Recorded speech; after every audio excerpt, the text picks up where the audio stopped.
नमस्कार, स्वागत है आपका न्यूज इंडिया में। मैं हूं आपके साथ उमंग माथुर और आप देख रहे हैं अपना उत्तराखंड। आइए बुलेटिन की शुरुआत करते हैं उत्तराखंड की कुछ प्रमुख खबरों के साथ। आपको बता दें कि 1 जुलाई से चरणबद्ध तरीके से शुरू हो रही 4 धाम यात्रा की तैयारियों में उत्तराखंड सरकार जुटी हुई है। सरकार की ओर से लगातार 4 धाम से संबंधित विभागों के अधिकारियों के साथ बैठक कर अहम दिशा निर्देश दिए जा रहे हैं और इसी क्रम में मंगलवार को शासन स्तर पर परिवहन विभाग की बैठक का आयोजन किया गया। बैठक में 4 धाम यात्रा और हेमकुंड साहिब यात्रा पर जाने वाले वाहनों को ऑनलाइन ट्रिप कार्ड लागू कर दिया गया है। बैठक में निर्णय लिया गया कि प्राइवेट वाहनों से यूजर चार्ज के रूप में एंट्री सेस भी ऑनलाइन वसूला जाएगा।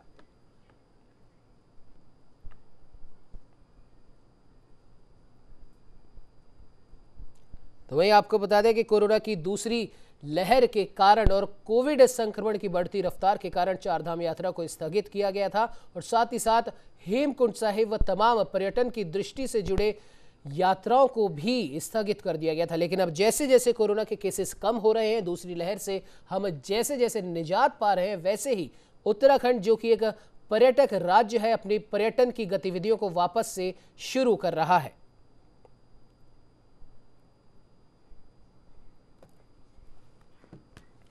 चलिए बढ़ते हैं अगली खबर की ओर, जहां आपको बता दें कि उत्तराखंड में कोरोना की रफ्तार अब धीरे धीरे कम होने लगी है और शायद यही वजह है कि अब सरकार भी संक्रमण के मामलों को देखते हुए ढील देने लगी है। प्रदेश में पिछले 24 घंटों में कोरोना संक्रमण के 171 नए मामले सामने आए और 8 मरीजों की मृत्यु हुई। इसके अलावा 221 मरीज ठीक होकर डिस्चार्ज भी हुए हैं। स्वास्थ्य विभाग के मुताबिक अब सक्रिय मामलों की संख्या घटकर 2896 पर पहुंच गई है, जबकि राज्य में कोरोना के चलते अब तक कुल 7052 लोग अपनी जान गंवा चुके हैं।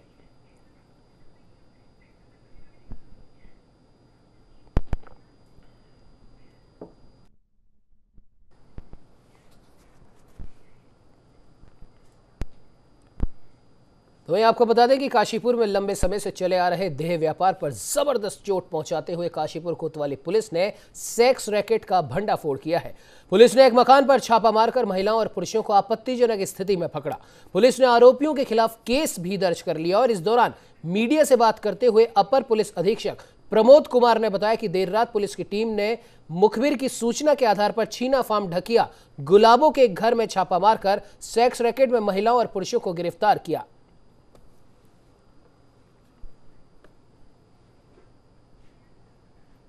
कई दिनों से जो है ये जो ढकिया गुलाबो क्षेत्र है हमारा पांडवजंग चौकी क्षेत्र का, तो वहाँ पर एक चीना फार्म है, वहाँ पर एक 2 मंजिला मकान था। तो यहाँ काफ़ी समय से जो है सूचना प्राप्त हो रही थी कि यहाँ पे कुछ औरतों के द्वारा अनैतिक व्यापार का धंधा किया जा रहा है। इसी के संबंध में मेरे द्वारा अपनी जो एसओजी टीम है उनको भी लगाया गया था और जो आसपास के लोग हैं उनसे भी सूचनाएँ प्राप्त हो रही थी। तो इसी के मद्देनज़र जो है कल एसपी हमारे सीओ काशीपुर महोदय द्वारा जो है अपनी पुलिस टीम के साथ उक्त जो छीना फार्म स्थित जो एक 2 मंजिला मकान है वहाँ पर जो है दबिश दी गई और दबिश के दौरान ये पाया गया कि वहाँ पर जो है अनैतिक व्यापार का धंधा चल रहा था। दबिश दी गई और दबिश के दौरान मौके पर से 4 महिलाएं और 2 पुरुषों को गिरफ्तार किया गया है और इनके पास से कुछ आपत्तिजनक जो वस्तुएँ हैं वो भी बरामद की गई है, जिनको कि सील कर लिया गया है।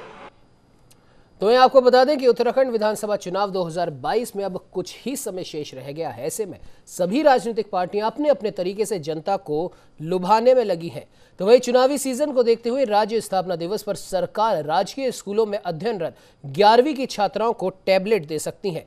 मुख्यमंत्री तीरथ सिंह रावत के निर्देश पर यह प्रस्ताव कैबिनेट में लाया जाएगा और साथ ही साथ आपको बता दें कि 11वीं की छात्राओं को यह तोहफा मिल सकता है। हालांकि इसे चुनावी सरगर्मियों के तेज होते नतीजों की वजह से देखा जा सकता है और इसे कहीं ना कहीं विपक्ष भी अब आरोप लगा रहा है कि ऐसा सिर्फ और सिर्फ आने वाले चुनाव को देखते हुए ही कहा गया है, वरना छात्राओं को ये टैबलेट पहले भी दिए जा सकते थे।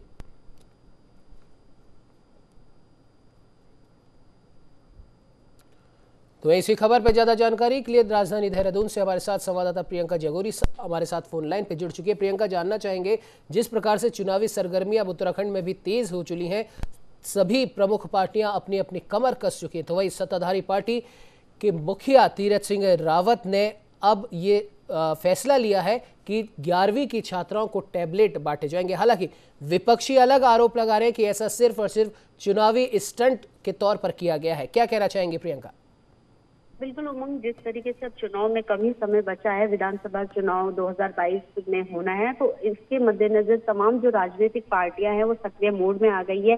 जनता को किस तरीके से लुभाया जाए, तमाम राजनीतिक पार्टी जनता के बीच जा रही है। लोक लुभावनी जो वादे हैं वो जनता से कर रही है। तो वहीं अब जो सूबे के सीएम तीरथ सरकार है, वो भी जो चुनावी सीजन को देखते हुए जनता के बीच पहुंच रही है, जनता के साथ तमाम ऐसे वादे कर रही है।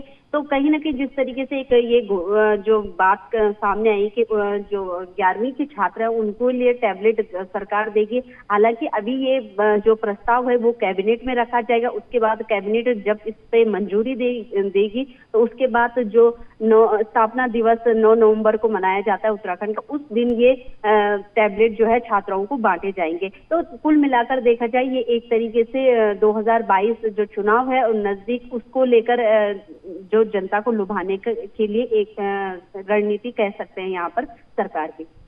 जी बिल्कुल प्रियंका, लेकिन साफ बात तो ये भी है कि जिस प्रकार से सरकार ने ये बात बताते हुए ये भी कहा है, और जैसा कि अभी आपने भी बताया था कि अभी ये कैबिनेट में प्रस्ताव जाएगा, उसके बाद इस पर कुछ फैसला होगा, लेकिन उत्तराखंड स्थापना दिवस के दिन इन छात्राओं को ये टैबलेट बांटे जाएंगे। तो क्यों फिर इसे राजनीति से जोड़कर देखा जा रहा है? क्योंकि उत्तराखंड का स्थापना दिवस तो संपूर्ण उत्तराखंड मनाएगा, और ऐसे में अगर छात्रों को सरकार की तरफ से, माफ कीजिएगा, छात्राओं को सरकार की तरफ से अगर कुछ तोहफा मिलता है तो उसमें हर्ज क्या है? बिल्कुल उमंग जी, बिल्कुल उमंग, मैं यहाँ पर आपको बताना चाहूंगी कि जिस तरीके से अब ये स्थापना दिवस के अवसर पर दिया जाएगा छात्रों को टैबलेट, तो एक तरीके से मतलब ये अच्छी पहल भी है सरकार की, क्योंकि समय समय पर सरकार जब सत्ता में है तो ऐसे कई पहल करती है जनता के लिए। लेकिन जिस तरीके से विपक्ष यहाँ पर आरोप लगा रहा है सरकार पर कि ये चुनावी रणनीति है सरकार की, तो कहीं ना कहीं जिस तरीके से ये 11वीं के छात्रों को टैबलेट देने की यहाँ पर बात कही है सरकार ने, तो विपक्ष भी आरोप लगा रहा है कि ये रणनीति है, चुनाव नजदीक है, इस कारण इस तरीके की पहल जो है यहाँ पर सरकार कर रही है। जी बिल्कुल प्रियंका, इस खबर पे तमाम जानकारी देने के लिए आपका बहुत बहुत धन्यवाद। तो वहीं आपको बता दें कि अंतर्राष्ट्रीय स्तर पर मानकों के साथ फुटबॉल का अभ्यास और प्रतियोगिता के लिए मिनी स्टेडियम को तैयार किया जाएगा, जिसके लिए खेल निदेशालय की ओर से मैदान को अत्याधुनिक बनाने का कार्य किया जाना है। जानकारी के लिए बता दें कि नैनीताल रोड स्थित 4.5 हेक्टेयर में फैले मिनी स्टेडियम में फुटबॉल मैदान प्रस्तावित किया गया है, जहां आसानी से खिलाड़ी पहुंचकर खेल का अभ्यास कर सकते हैं और आने वाले टूर्नामेंट के लिए अपने को तैयार भी कर सकते हैं।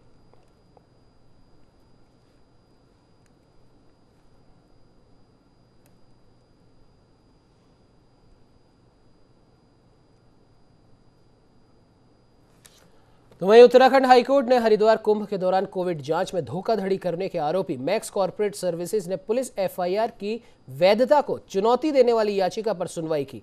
इस दौरान हाईकोर्ट ने गिरफ्तारी पर रोक लगाते हुए जांच में सहयोग करने को कहा है। साथ ही कोर्ट ने उनसे 25 जून को जांच अधिकारी के समक्ष पेश होने के भी निर्देश दिए। याचिकाकर्ता के अधिवक्ता द्वारा कोर्ट को बताया गया कि वे जांच में सहयोग करने के लिए तैयार हैं और 25 जून को जांच अधिकारी के सम्मुख पेश भी होंगे।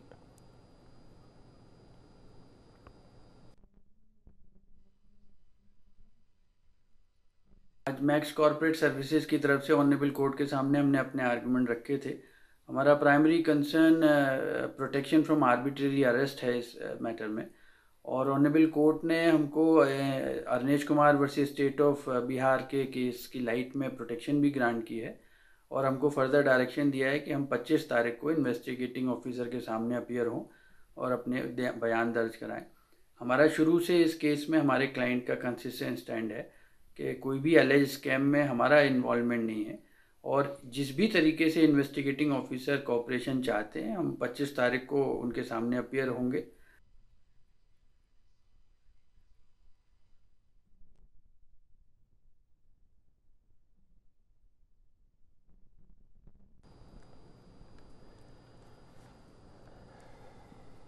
तो वही आपको बता दें कि उत्तराखंड में हरिद्वार में आयोजित हुए कुंभ के दौरान करीब 1 लाख फर्जी जांच रिपोर्ट का घोटाला यहां पर सामने आया था और तमाम जो जांच एजेंसियां उसमें लगी हुई थी उनसे ये निकल कर आया कि जिन लैब्स को ये काम सौंपा गया था उनकी तरफ से इस प्रकार की लापरवाही की गई है।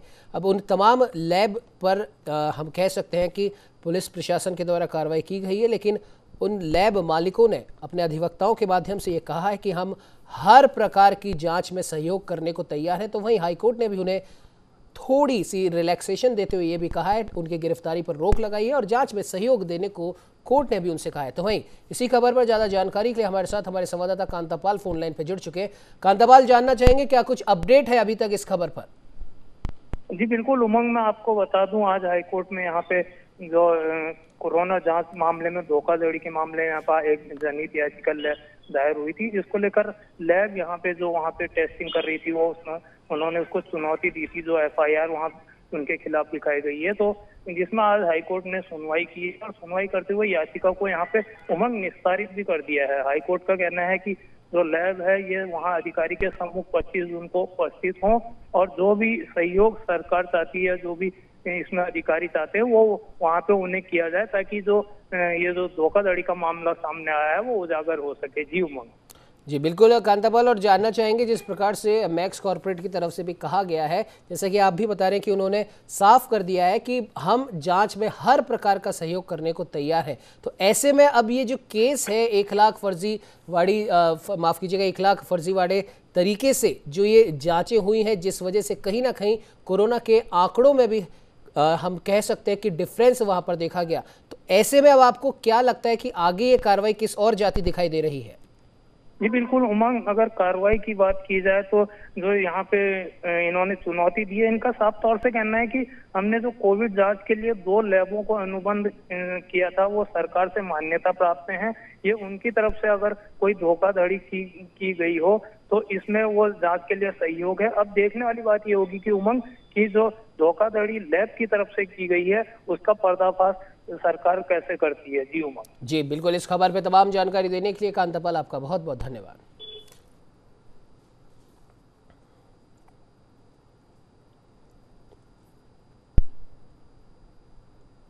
चलिए बढ़ते अगली खबर की ओर, जहां उत्तराखंड में वैक्सीनेशन महाअभियान के दूसरे दिन भी रिकॉर्ड टीकाकरण हुआ। लोगों ने उत्साह के साथ अधिक से अधिक संख्या में वैक्सीनेशन सेंटर पहुंचकर वैक्सीन लगवाई। आपको बता दें कि मंगलवार को प्रदेश में 1,23,225 लोगों का टीकाकरण किया गया और ये अब तक का एक दिन में टीकाकरण का सर्वाधिक आंकड़ा है। तो वहीं एक दिन पहले राज्य में 1,14,168 डोज लगाई गई थी। राज्य में टीकाकरण महाअभियान अभी 3 दिन और चलेगा, जिसके तहत हर दिन 1 लाख से भी अधिक लोगों को टीका लगाने का लक्ष्य रखा है।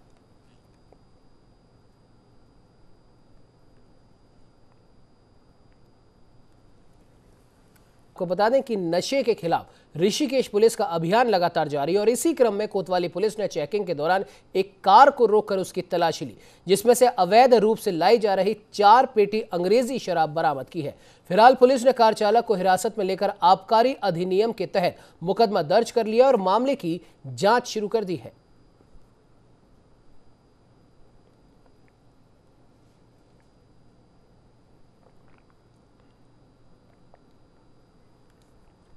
तो वहीं मुख्यमंत्री तीरथ सिंह रावत ने जनपद देहरादून के विधानसभा क्षेत्रों से संबंधित योजनाओं की समीक्षा की है। साथ ही मुख्यमंत्री ने योजनाओं को क्रियान्वयन में तेजी लाने के निर्देश भी दिए।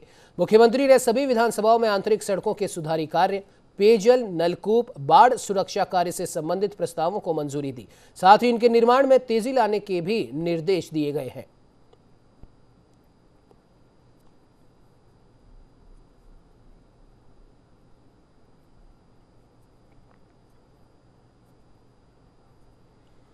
तो ये हरिद्वार रुड़की विकास प्राधिकरण के सचिव ललित नारायण मिश्र ने आयुष प्लांट अभियान की शुरुआत की है। इस अभियान के तहत पतंजलि योगपीठ के सहयोग से हरिद्वार के हर घर तक औषधीय गुणों वाले पौधे पहुंचाने का लक्ष्य रखा गया है।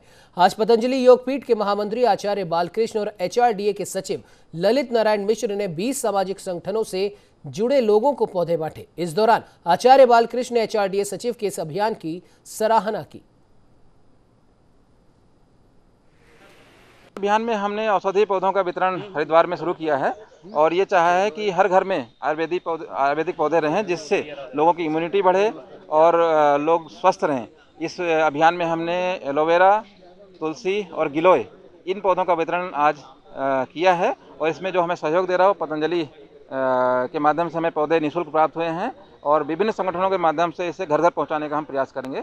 आयुर प्लांट योजना हरिद्वार विकास प्राधिकरण के माध्यम से और हरिद्वार विकास प्राधिकरण के हमारे कर्मठ सचिव मिश्रा जी, उनकी पूरी टीम जिस तन्मयता के साथ लगी है और जिस तरह से हरिद्वार के विभिन्न हमारी स्वयंसेवी संस्थाओं ने इसमें सहभागिता की है, तो पतंजलि का एक विनम्र प्रयास था कि कुछ पौधे हम उपलब्ध करा सकें, वो हमने उपलब्ध कराया है।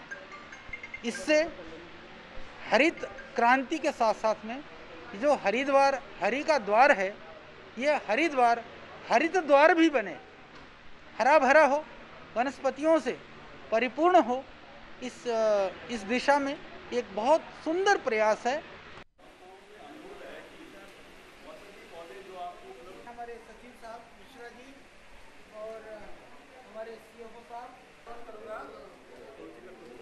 हरिद्वार से संवाददाता रुपेश वालिया फोन लाइन पर जुड़ चुके हैं। रुपेश, जानना चाहेंगे क्या कुछ अपडेट है इस खबर पर? देखिए उमंग, हरिद्वार रुड़की विकास प्राधिकरण द्वारा ये आयुर प्लांट अभियान की आज शुरुआत की गई है। पतंजलि योगपीठ के सहयोग से ये प्लांट की जो ये अभियान है इसकी यहाँ पर शुरुआत की गई है। इसका उद्देश्य ये है कि हर घर तक औषधीय गुणों वाले पौधे जैसे गिलोय, तुलसी, एलोवेरा आदि को पहुंचाने का लक्ष्य रखा गया है। साथ ही साथ 20 जो सामाजिक संगठन हैं उन्हें इस अभियान के तहत जोड़ा गया है। आज SRDA के जो सचिव हैं ललित नारायण मिश्रा और पतंजलि योगपीठ के महामंत्री आचार्य बालकृष्ण ने इस अभियान की शुरुआत की है और जो 20 संगठनों से जुड़े हुए जो लोग हैं उन्हें बाकायदा पौधे देकर यही जागरूक करने का प्रयास किया गया है कि हरिद्वार के हर घर तक ये जो औषधीय वाले जो पौधे हैं इन्हें पहुंचाने की शुरुआत की गई है आज यहाँ पर। और जो पतंजलि योगपीठ के महामंत्री हैं आचार्य बालकृष्ण, उन्होंने SRDA के इस अभियान की सराहना की है और ये भी कहा है कि इस अभियान से निश्चित रूप से हरिद्वार हरित द्वार बनेगा। तो फिलहाल हरिद्वार रुड़की विकास प्राधिकरण द्वारा ये आयुर प्लांट अभियान की जो शुरुआत की गई है, ये वाकई निश्चित रूप से ही इससे जो हरिद्वार है हरित प्लांट का, जब सचिव बने थे डॉक्टर ललित नारायण मिश्रा, तब उन्होंने हरित द्वार का जो है नारा दिया था। तो उसी अभियान के तहत इस अभियान की यहाँ पर शुरुआत की गई है, जिसके तहत औषधीय गुणों वाले पौधों को हर घर तक पहुंचाया जाएगा। जी उमंग। बिल्कुल रुपेश, बिल्कुल आपने सही कहा। कहीं ना कहीं औषधीय गुणों से भरपूर इन पौधों को हर घर तक पहुंचाना ज़रूरी भी है, क्योंकि अभी पिछले कुछ दिनों में हमने काफ़ी किल्लत ऑक्सीजन की देखी थी और ये नेचुरल ऑक्सीजन वाले पौधे हैं और साथ ही साथ आपकी इम्यूनिटी को बूस्ट करने की भी क्षमता इन पौधों में है। फिलहाल इस खबर पे तमाम जानकारी देने के लिए आपका बहुत बहुत धन्यवाद।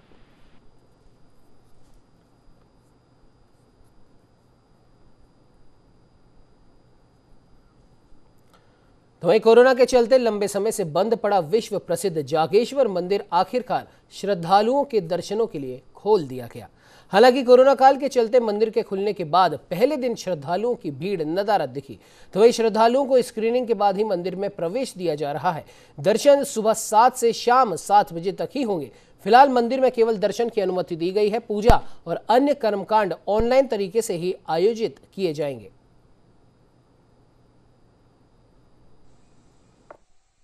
पूरे भारतवर्ष में 12 ज्योतिर्लिंग हैं, उनमें से भगवान जागेश्वर जी का स्थान 8वां आता है, नागेश्वरम दारुकावली। टोटल मंदिर परिसर में 125 मंदिरों का समूह है। उसमें मुख्यतः 5 मंदिर मुख्य हैं जिनमें नित्य पूजा की जाती है। भगवान जागेश्वर जी सर्वप्रथम, भगवान पुष्टि माता, उसके बाद महामृत्युंजय महादेव और केदारनाथ जी, बटुक भैरव, ये यहाँ का पूरा परिक्रमा पथ मार्ग है। तो 125 मंदिरों के समूह में 108 शंकर भगवान के शिवलिंग हैं, 17 अन्य देवी देवताओं के मंदिर हैं। भगवान जागेश्वर जी में भक्त लोगों की मनोकामनाओं के लिए, कष्ट निवारण, सुख शांति, ऐश्वर्य के लिए विशेष तो महामृत्युंजय जी का जाप किया जाता है। पार्थिव पूजन का विशेष महत्व है भगवान जागेश्वर जी में। श्रावण माह में 1 महीने का मेला रहता है, तो उस श्रावणी। इस बुलेटिन में फिलहाल इतना ही। देश प्रदेश की तमाम खबरों को जानने के लिए आप बने रहिए हमारे साथ और देखते रहिए न्यूज़ इंडिया।